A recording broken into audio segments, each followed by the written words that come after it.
चैन से सोना है तो जाग जाइए। ये जर्नी है, डेस्टिनेशन नहीं है। Retirement planning is like any other goal based planning. That retirement is a choice, not a consequence. नमस्कार, स्वागत है आप सबका फंडामेंटल्स के इस नए वीडियो में। मैं हूं शरद बिंदल, नाम तो आपने सुना नहीं होगा। आज का हमारा सब्जेक्ट है चैन से सोना है तो जाग जाइए। I know it's very irritating, लेकिन जब मैं इस इंसान की मजाक उड़ाया करता था तब मुझे खुद नहीं पता था कि कैमरे पे ये करना भी बड़ा मुश्किल काम होता है। बिल्कुल वैसे ही जैसे आपको नहीं पता कि रिटायरमेंट प्लानिंग कितना ज़रूरी और कितना मुश्किल काम होता है। So now you know our subject today is retirement planning. क्या होती है रिटायरमेंट प्लानिंग? तो अगर आप पेंशन प्लान लेके या पीपीएफ और एपीएफ में पैसा इन्वेस्ट करके निश्चिंत हो चुके हैं कि आपने रिटायरमेंट प्लानिंग कर ली है, then it's a wake up call for you. तो चलिए स्टार्ट करते हैं आज का अति महत्वपूर्ण but direly disregarded and ignored subject, the retirement planning, our first element. क्या होता है रिटायरमेंट प्लानिंग? रिटायरमेंट प्लानिंग आसान भाषा में वो कॉस्टिंग होती है जो हम पे करते हैं अपने दीर्घायु होने की, उन सारी ब्लेसिंग्स की जो हमें मिलती हैं हमारे बर्थडेज पे और एनिवर्सरीज पे। तुम जियो हजारों साल, जोड़ा 100 साल तक सलामत रहे। इसमें कोई दो राय नहीं है कि ये सारी ब्लेसिंग्स हैं, मगर सिर्फ तब तक when you are financially capable to enjoy your longevity, वरना this could be curse. Retirement planning आसान भाषा में अपने लिए उस पैसे को जोड़ना है जब आप कोई काम नहीं कर रहे होंगे या आपके पास कोई इनकम नहीं होगी, तब आपको इस पैसे से अपना खर्चे चलाने में आसानी होगी। हम अपनी ज़िंदगी का करीब करीब 1/4 हिस्सा बिताते हैं बिना किसी रेगुलर सोर्स ऑफ इनकम के। इस टाइम के लिए जो हम प्लानिंग करते हैं कि हमें पैसे की कोई कमी ना आए, उसको हम रिटायरमेंट प्लानिंग करते हैं। ये एक जर्नी है, ना कि डेस्टिनेशन। फिलोसफिकल हो गया। चलिए समझते हैं इसे। Moving on to our second element, stages in retirement planning. Retirement planning में 2 स्टेजेस होती हैं। First, creating the retirement corpus, यानी कि आप वो पैसा इकट्ठा कर रहे हैं जिसकी आपको ज़रूरत है। The second is using that retirement corpus, यानी कि आप उस पैसे से अपने खर्चे चला रहे हैं या उस पैसे को एंजॉय कर रहे हैं जो आपने क्रिएट कर लिया था। और आपको जान के हैरत होगी कि even using that retirement corpus also requires planning. आप अपने आज की लाइफ स्टाइल को बाद में भी मेंटेन रख सकें, इसके लिए पैसे जोड़ना, क्रिएट करना, इकट्ठे करना, इसको हम बोलते हैं creating retirement corpus. Our third element, creating retirement corpus. Okay, so retirement planning is like any other planning.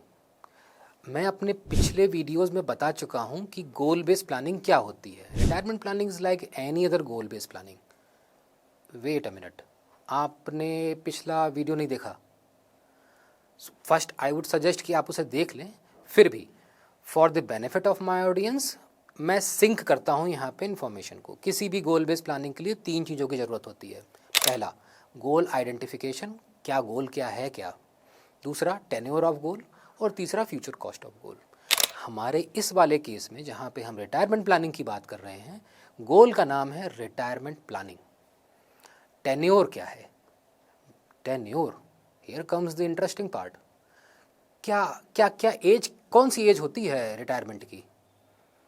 So I personally believe that retirement is a choice, not a consequence. यानी कि आप 60 साल के हो गए हैं इसलिए आपको रिटायर होना पड़ेगा, ये कॉन्सिक्वेंस है।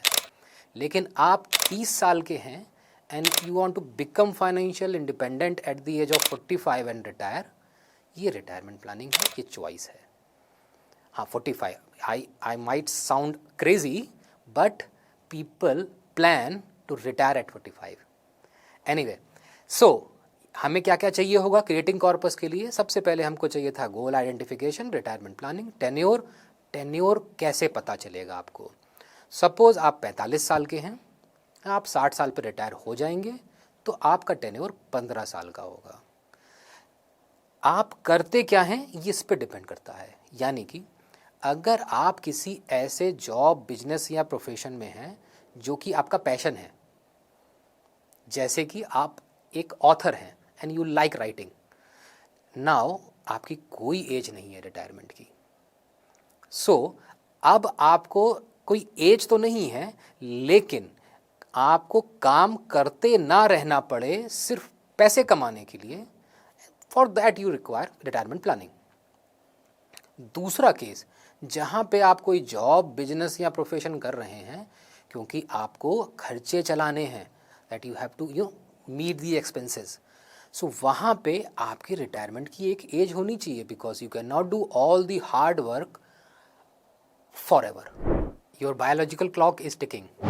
सो उसके लिए जब एक टाइम के बाद में आप चाहेंगे कि आप चैन से बैठ के सिर्फ रिटायरमेंट एंजॉय करें, तो आपको रिटायरमेंट प्लानिंग की ज़रूरत पड़ेगी। So tenure is going to depend on various conditions. फिर भी एग्जाम्पल के तौर पे हम ले लेते हैं कि आप 30 साल के हैं, आप 45 साल पे रिटायर होना चाहते हैं, तो आपके इस गोल का टेन्योर हुआ 15 साल। कितना पैसा चाहिए? Here comes the fourth element, quantifying retirement corpus. Now, ये रिटायरमेंट कॉर्पस आपको क्यों चाहिए? इसकी दो वजहें हो सकती हैं। दोनों ही वजहों में जो रिक्वायर्ड कॉर्पस का अमाउंट होगा वो चेंज हो जाएगा। पहली वजह, आप चाहते हैं कि आप एक ऐसा कॉर्पस इकट्ठा करें जो कि आपको 90 साल तक सपोर्ट करे और उसके बाद में ख़त्म हो जाए। 90 साल क्यों बोला मैंने? Because again the average life expectancy is 80 years, but this is average.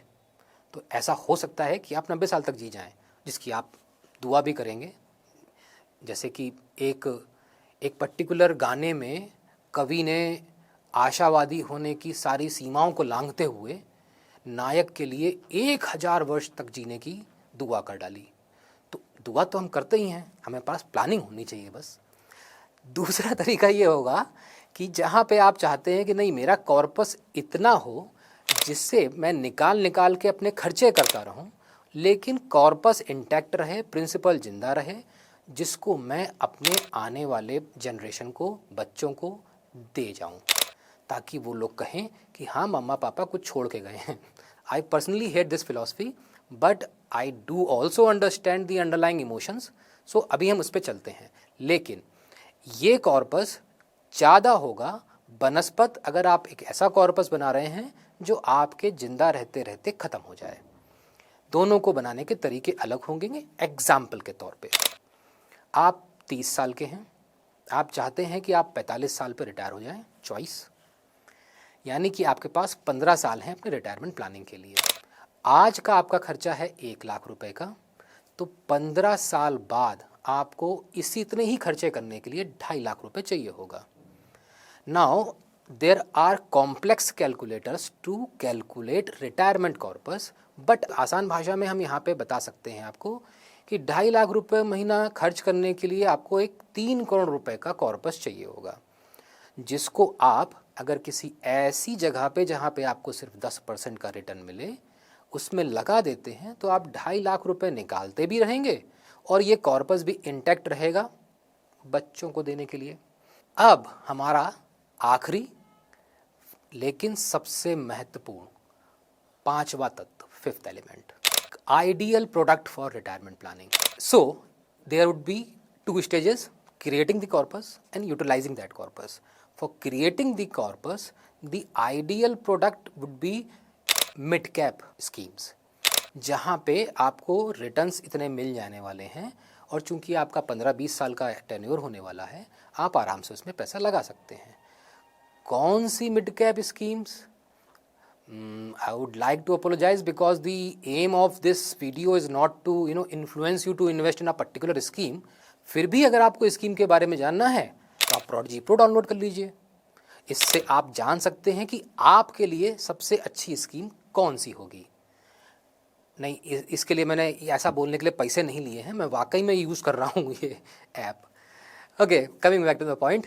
So creating the corpus you can use mid cap schemes, लेकिन जब वो कॉर्पस क्रिएट हो जाएगा तब आपको कोई ऐसी स्कीम चाहिए होगी जिसमें रिस्क कम हो लेकिन रिटर्न्स कुछ हद तक काफ़ी स्टेबल हों। सो 10% के रिटर्न से आपका काम चल जाएगा। The ideal scheme is going to be the balance advantage fund, because अब आपका उद्देश्य पैसे से पैसा कमाना नहीं है, पैसा जो कम चुका है उसको प्रिजर्व करके रखना है। जैसे कि अपने इसी एग्जाम्पल में अगर आपको वो 3 करोड़ रुपए का कॉर्पस चाहिए तो आपको 50,000 रुपये महीने की SIP करनी होगी। 50,000, okay, no I am not kidding. ध्यान है आपको, मैंने पिछले वीडियो में ये बताया था कि एक नॉर्मल इंसान अपनी ज़िंदगी में 5 फाइनेंशियल गोल्स को पूरे नहीं कर सकता। ये इसी वजह से बताया था, तभी हमने कहा था कि आपको अपने गोल्स को प्रायोरिटाइज करना पड़ेगा, अनलेस एंड अनटिल आप तोल के पैसा नहीं कमाते। For utilizing the corpus you can rely on balance advantage fund. अब बावजूद इसके कि आपका हॉराइजन बहुत लंबा है, no mid cap, no large cap, no small cap please. So शायद विदा लेने का टाइम आ चुका है। मैंने अपनी भरपूर कोशिश करी है कि मैं रिटायरमेंट प्लानिंग के बिल्कुल बेसिक में जाके आपको समझा पाऊँ कि उसकी ज़रूरत के बारे में, उसे किया कैसे जाता है। फिर भी अगर मेरे किसी भी दर्शक को कुछ भी ऐसी चीज़ जो समझ में ना आई हो और उसे पूछनी हो तो वो बेहिचक, नहीं फ़ोन नहीं कर सकते हैं, मेल कर सकते हैं। मेल ID दिया हुआ है कैप्शन में, मैं उस पर एक अलग वीडियो बना के दे दूँगा आपको। एंड बिफोर वी क्लोज, एक बहुत ज़रूरी सूचना, कृपया हमारे चैनल को लाइक, सब्सक्राइब और शेयर करना ना भूलें। ऐसा मेरे मार्केटिंग हेड नितेश ने मुझसे कहा था कहने के लिए। This is Sharad Bindal signing off for today. नाम तो आपने सुना नहीं होगा।